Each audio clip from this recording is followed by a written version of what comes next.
Hello everyone, मैं प्रदीप प्रजापति अपने YouTube channel IT attender धोरी पर आपके लिए लाए हैं नया वीडियो कूलेंट। वीडियो देखने से पहले हमारे चैनल को सब्सक्राइब करें, बेल आइकन दबाएं ताकि नई वीडियो पोस्ट करते ही आपको नोटिफिकेशन मिल जाए।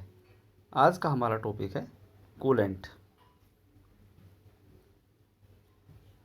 जॉब पर जब हम विभिन्न प्रकार की मशीनिंग क्रियाएँ करते हैं, यानी जॉब बनाते समय हम मशीन पर जब कोई भी ऑपरेशन करते हैं तो उस समय हमारे टूल और जॉब के बीच में फ्रिक्शन होता है, यानी कटिंग क्रिया करते समय हमारा टूल और जॉब गर्म हो जाते हैं। तो उसको ठंडा रखने के लिए हम जिस शीतलक का प्रयोग करते हैं उसको हम कूलेंट कहते हैं। इससे हमारा जॉब भी गर्म नहीं होता और जॉब के ऊपर अच्छी फिनिशिंग आती है, और जो हमारे चिप्स होते हैं वो भी आसानी से बह जाते हैं। मशीन और जॉब के ऊपर जंग नहीं लगता है और हमारे टूल की लाइफ भी बढ़ती है और मशीन की लाइफ भी बढ़ती है। यानी मशीन का जीवन काल बढ़ाने के लिए, जॉब के ऊपर अच्छी फिनिशिंग लाने के लिए और कटिंग टूल की लाइफ बढ़ाने के लिए हम शीतलक का प्रयोग करते हैं। इसके टाइप्स की बात करते हैं तो ये हमारा कई प्रकार का होता है। एयर भी हमारा कूलेंट का काम करती है। जब हम कास्ट आयरन की मशीनिंग करते हैं तो उस समय केवल कंप्रेस्ड एयर का ही प्रयोग किया जाता है, क्योंकि हमारा कास्ट आयरन जो है ना ब्रिटल होता है। यदि हम इसके ऊपर किसी लिक्विड कूलेंट का प्रयोग करेंगे तो हमारे जो चिप्स हैं आपस में चिपक जाएंगे और जॉब के कटिंग टूल के ऊपर चिपकने के बाद हमारे जॉब के ऊपर फिनिशिंग नहीं आएगी, स्क्रैच पड़ेंगे। तो इसलिए हम जॉब के ऊपर कास्ट आयरन की जब कटिंग करते हैं, मशीनिंग करते हैं, तो उस समय कंप्रेस्ड एयर का प्रयोग किया जाता है, क्योंकि वो ब्रिटल होता है, कणों के रूप में उसके चिप्स निकलते हैं। सेकंड नंबर पे आता है हमारा पानी। वाटर जो है हमारा सबसे अच्छा कूलेंट है और सबसे ज़्यादा प्रयोग किया जाता है, लेकिन इसको अकेले प्रयोग नहीं किया जाता, क्योंकि इसके अकेले प्रयोग करने से मशीन के ऊपर जंग लगता है, जॉब के ऊपर जंग लग जाता है। तो इसके साथ में हम तेल या साबुन मिलाकर प्रयोग करते हैं। इस घोल को, जो साबुन और पानी का घोल जो होता है, इसे हम सोल्यूबल ऑयल के नाम से जानते हैं। तीसरे नंबर पर आता है हमारा ऑयल, तेल। इसे हम कटिंग ऑयल कहते हैं। कुछ धातुओं की जब हम मशीनिंग क्रिया करते हैं तो हम सीधे उनके ऊपर जो कूलेंट प्रयोग करते हैं वो तेल के रूप में करते हैं। जैसे एल्युमिनियम है हमारा, तो एल्युमिनियम की कटिंग करते या रिमिंग करते समय हम मिट्टी का तेल यानी केरोसिन ऑयल का प्रयोग करते हैं। और यदि हम स्टील के लिए, स्टील पे कोई टर्निंग करनी है या स्टील पे कोई ऑपरेशन करना है मशीन के ऊपर, तो उस समय हम मोबिल ऑयल का प्रयोग करते हैं।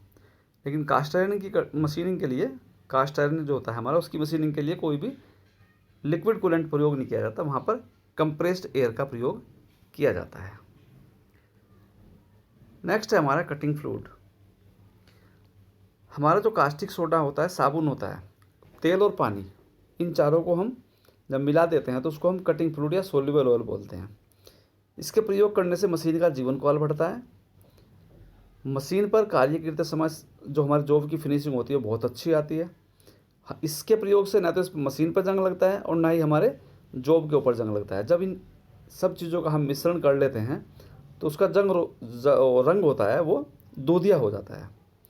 इसमें एक बहुत बड़ी दिक्कत परेशानी वाली बात है कि हम सोल्यूबल जो होता है हमारा कटिंग फ्लूइड जो होता है, इसको केवल हम 24 घंटे तक प्रयोग कर सकते हैं, लेकिन 24 घंटे के बाद इसमें जो है ना बदबू आनी शुरू हो जाती है।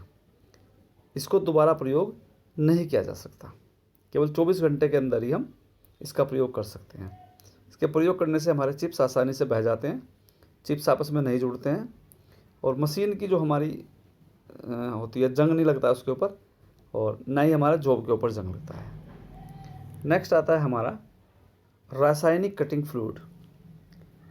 ये जो रासायनिक कटिंग फ्लूइड होता है, इस कूलेंट में कुछ सिंथेटिक कटिंग फ्लूइड मिलाते हैं। इसके लिए जो तेल प्रयोग किए जाते हैं उनमें रसायन मिले होते हैं, यानी जो हम इसमें ऑयल प्रयोग करते हैं उनके साथ कुछ रसायन मिले होते हैं जो पानी में आसानी से घुल जाते हैं। और इस प्रकार के जो सिंथेटिक सोल्यूबल कटिंग ऑयल होते हैं उनके प्रयोग से जंग नहीं लगता और कटिंग टूल को ठंडा रखने की इनमें अच्छी योग्यता होती है। और इसमें तेज़ाब की मात्रा भी नहीं कम होती है, मतलब होता है तेज़ाब लेकिन बहुत कम मात्रा में होता है। इनका प्रयोग जो अधिकतर किया जाता है वो ग्राइंडिंग के लिए, साइंग के लिए, हेक्साइंग के लिए, मतलब जो हम पावर सा होता है उस पर जॉब काटते हैं तो उस समय जो है रासायनिक कटिंग फ्लूइड का प्रयोग किया जाता है। इसका एक अच्छा फ़ायदा है कि जो हमारे ऑपरेटर या हमारे जो स्टूडेंट कटिंग करते हैं और वहाँ पर कटिंग फ्लूइड का प्रयोग होता है तो इसके प्रयोग से हमारी त्वचा को कोई नुकसान नहीं होता है, किसी प्रकार का इन्फेक्शन नहीं होता है, और इसका जो रंग होता है वो बनावटी होता है। नेक्स्ट है हमारा स्ट्रेट मिनरल ऑयल। ये जो हमारे खनिज तेल होते हैं ये सीधे एकदम सीधे रूप में प्रयोग किए जाते हैं, यानी इनके साथ में किसी तरह का कुछ भी नहीं मिलाया जाता, पानी वगैरह नहीं मिलाते हैं। लेकिन इनके प्रयोग में कुछ दोष होते हैं। कटिंग क्रिया के समय जब हम इनका प्रयोग करते हैं तो इनमें धुआं बहुत अधिक निकलता है, इसलिए इनको पुअर कूलेंट भी कहते हैं। खनिज तेल में हम बात करें तो हम केरोसिन ऑयल डायरेक्ट हमारा खनिज तेल है, जिसका प्रयोग हम एल्युमिनियम की मशीनिंग के लिए या रिमिंग के लिए करते हैं। तो इनमें केवल एक ही परेशानी आती है कि इनमें जो है ना धुआं बहुत ज़्यादा निकलता है, स्ट्रेट मिनरल ऑयल। या इनका प्रयोग जो है हमारा जो ग्लास कटिंग होती है वहाँ पर किया जाता है। नेक्स्ट है हमारा चर्बी वाले तेल। कुछ हमारे जानवरों की चर्बी से, जैसे सूअर है, उनकी चर्बी से तेल बनाए जाते हैं। सब्जियों से तेल यानी बीजों से तेल निकलते हैं, उनका जो हम प्रयोग करते हैं भारी व कम स्पीड पर जब हम कोई कार्य करते हैं तो उस समय चर्बी वाले तेलों का प्रयोग किया जाता है। कंपाउंड ऑयल, कंपाउंड ऑयल जो है होते हैं हमारे, इन्हें ब्राइंड ऑयल भी कहते हैं। इनका प्रयोग जो होता है जो हमारी ऑटोमेटिक लेथ होती है, जैसे हमारी कैपेसिटर लेथ हुई, टैरेट लेथ हुई, ये हमारी ऑटोमेटिक लेथ होती है।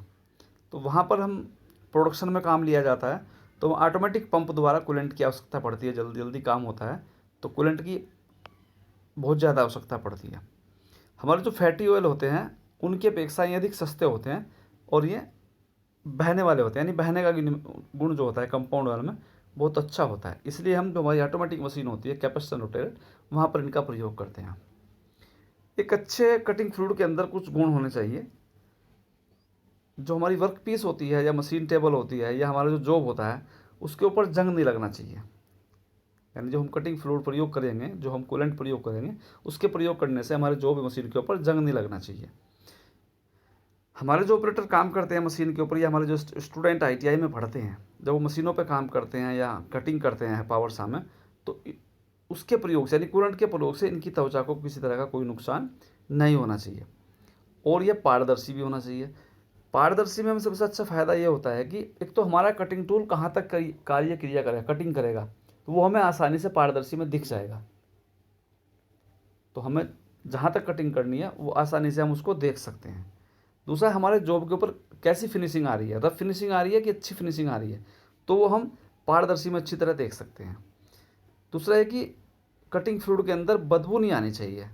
यदि बदबू आएगी तो हमें उसे बार बार बदलना पड़ेगा, ज़्यादा दिन तक हम उसको नहीं चला सकते हैं। दूसरा, गर्म होने के बाद भाप के रूप में नहीं बनना चाहिए। पता लगा कि हमने कटिंग फ्लूइड ले लिया और वो भाप के रूप में ज़्यादा परिवर्तित हो रहा है, तो हमें बार बार कटिंग फ्लूइड नया बनाना पड़ेगा, क्योंकि जो वाष्प के रूप में उड़ रहा है तो उससे हमारी खपत की मात्रा ज़्यादा होगी, तो वाष्पीकृत नहीं होना चाहिए। और एक अच्छे कूलेंट में जो है विस्कोसिटी का गुण भी होना चाहिए, यानी बहने का गुण भी उसके अंदर होना चाहिए। इंडियन ऑयल द्वारा, जो हमारी इंडियन ऑयल कंपनी है पेट्रोल वाली, जो डीजल सप्लाई करती है, उन्होंने कुछ मतलब सोल्यूबल ऑयल बनाए हैं। सर्वोकट है, सर्वोकट एस, ये जो है हमारा पानी के साथ मिलाने से दूधिया घोल हो जाता है, जैसा आपको फिगर में दिखाया गया है। ये हमारा सर्वोकट एस के नाम से आता है और इसमें कूलेंट व लुब्रिकेशन दोनों का गुण होता है, यानी हम लुब्रिकेशन का काम भी करता है ये और शीतलक का काम, कूलेंट का काम भी करता है। इसका प्रयोग हम फेरस और नॉन फेरस, यानी जो लोहे के जॉब होते हैं उनके ऊपर भी, और जो हमारे एलोह धातु होती है उनके ऊपर भी हम इसका प्रयोग कर सकते हैं। सेकंड नंबर पर आता है सर्वोकट एक्सेल। ये अच्छी क्वालिटी का ऑयल है और पानी में मिलाने पर यह अपारदर्शक बनता है। अपारदर्शक का मतलब इसके आर पार देखा जा सकता है। जैसे मैंने आपको बताया कि अपारदर्शक में हमें दो फायदे होते हैं, एक तो हमें जॉब की फिनिशिंग का पता लग जाता है, और दूसरे हमें हमारा कटिंग टूल कहाँ तक ले जाना है, कटिंग क्रिया कहाँ तक करनी है, वो हम आसानी से देख सकते हैं। और इसका एक अच्छा फ़ायदा है कि इसको हम हार्ड वाटर के साथ भी मिला सकते हैं। तीसरे नंबर पर आता है सर्वोकट शुद्ध। ये भी तेल पानी में अच्छी तरह घुल जाता है और पारदर्शी भी होता है। यह भी कूलेंट और लुब्रिकेशन दोनों का कार्य करता है और इसके प्रयोग से भी मशीन के ऊपर जंग नहीं लगता, जॉब और मशीन के ऊपर जंग नहीं लगता है। मशीनिंग करते समय इसकी अच्छी शुद्धता रहती है तथा हमारा जो टूल होता है, कटिंग टूल होता है, उसकी लाइफ भी बढ़ती है। हमारे जितने भी कूलेंट होते हैं उनके प्रयोग से मशीन के ऊपर या जॉब के ऊपर जंग नहीं लगता है, और हमारे कटिंग टूल जो होते हैं उनकी लाइफ भी बढ़ती है। अब हमारी कूलेंट की कुछ विधियाँ आती हैं, कूलेंट कैसे दिया जाता है, कैसे हम कूलेंट को प्रयोग करते हैं, किस मेथड के द्वारा। तो सबसे जो पहली विधि है हमारी ड्रिप कैन विधि। ड्रिप कैन विधि में क्या होता है कि हमारा एक टैंक होता है या हमारा कोई प्लास्टिक डब्बा हुआ या जेरी कैन हुआ, तो उसको हम दीवार के ऊपर या कहीं भी लटका देते हैं। उसके द्वारा एक पाइप ला के हम जॉब के ऊपर छोड़ देते हैं, उसमें से बूंद बूंद करके या लगातार एक टोंटी लगी होती है उसके द्वारा खोल देते हैं, उसको चला देते हैं। इसमें सबसे बड़ी दिक्कत ये होती है कि उस कूलेंट का हम दोबारा प्रयोग नहीं कर सकते हैं। दूसरी आती है पंप विधि। पंप विधि में हमारा क्या होता है कि हमारी कोई भी मशीन होती है, जब हम कटिंग क्रिया करते हैं तो पंप विधि द्वारा हमारा पंप को चलाने के बाद बिजली के द्वारा चलता है, और हमारी जो पाइप लाइन होती है उसके द्वारा हम टोंटी के द्वारा खोल लेते हैं। तो हमारा पानी कट जो है जहाँ चिप्स नीचे गिरते हैं मशीन में, वही हमारा कूलेंट गिरता है। नीचे एक छन्नी लगी होती है तो चिप्स ऊपर रह जाते हैं और पानी हमारा बह के नीचे आता है। उस कूलेंट का प्रयोग हम रीयूज यानी दोबारा कर सकते हैं।